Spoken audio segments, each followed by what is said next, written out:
You on Train the Trainer program. When I say that I am going to train the trainers, people will normally ask me, what do you really need to train the trainers on? Well, this is the question that I am going to deal with in the next 2 days. So when I asked the people that I am going to train the people on how to deliver training programs, people normally ask if they are existing trainers, what you would really going to train them on. I am going to train on the methodology and what training is all about. When we say training, what comes in front of our mind? Teaching? Is that teaching that you would want to call it as training? Then what's the difference between teaching and training in that case?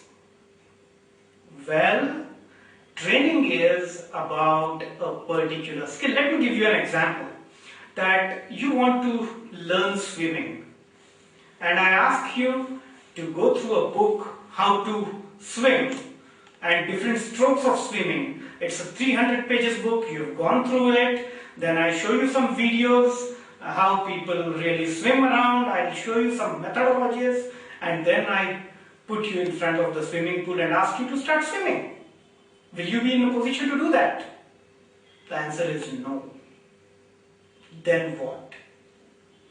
Well, you've been known about what swimming is all about, how to do it, you've gone through the books, you've gone through the videos, you've seen the various demonstrations on the television sets, then why not?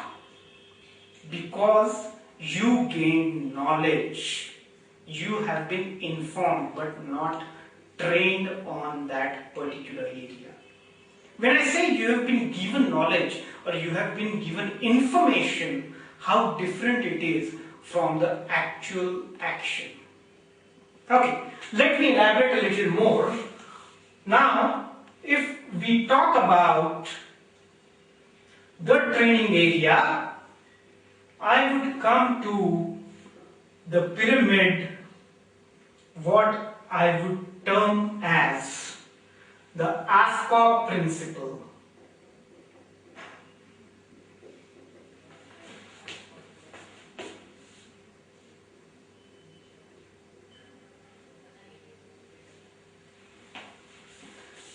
At the bottom of the pyramid, we have knowledge. Well, this is something we have plenty. Okay, in our schools, in our colleges, we've been taught about various things in geography and mathematics, in history, in English, and economics, so on and so forth. So does that mean that we can be qualified physicists or economists? Definitely not.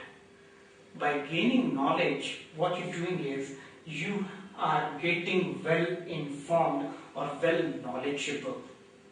So this is the difference between teaching and training. In teaching, you deal with this aspect which is called knowledge. In training, you develop the skills to put these things into practice.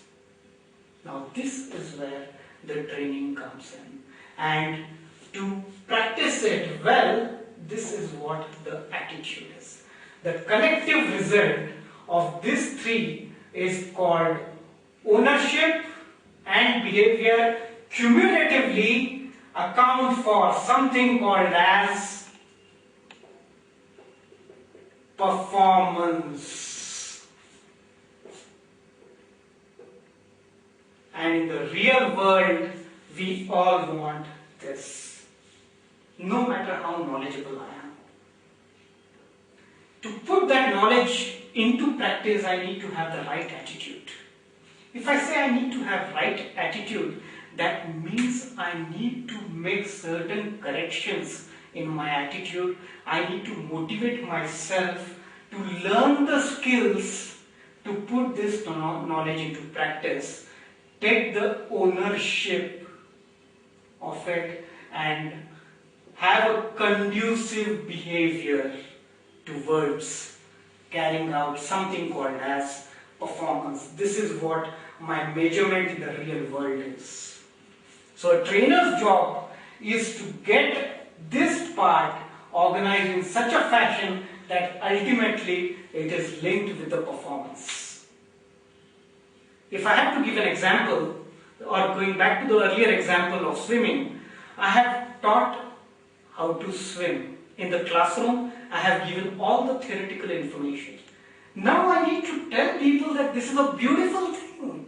It's one of the best exercises, the advantages, disadvantages, everything, and build an attitude towards developing this skill. Now I have started liking swimming, and now I want to undergo swimming. What I do? I join a class where there is a trainer. He trains me how to swim, he handholds me, and along with me he also swims and he shows me how to swim. This is the skill that he develops in me. Ultimately, I take the ownership. I say thank you so very much. Now I have been trained, I perform, I start liking swimming, and that is what comes into my behavior. As a result, I become a good swimmer. I develop this as a matter of practice. So training is ways different from teaching. It has to do more with some kind of skills that I need to develop in order to convert that particular knowledge into performance. Have the right attitude. This is what we call as ASCOP principle of training. Being trainers, you need to absorb the nuances of this ASCOP principles, move on and make sure that all your trainees deliver the maximum performance. That's what is your measurement. How we are going to develop these skills to make sure that all of our trainees succeed is something that I am going to deal in the next 2 days to come. With that, I would open this forum for any questions so far. Thank you so very much.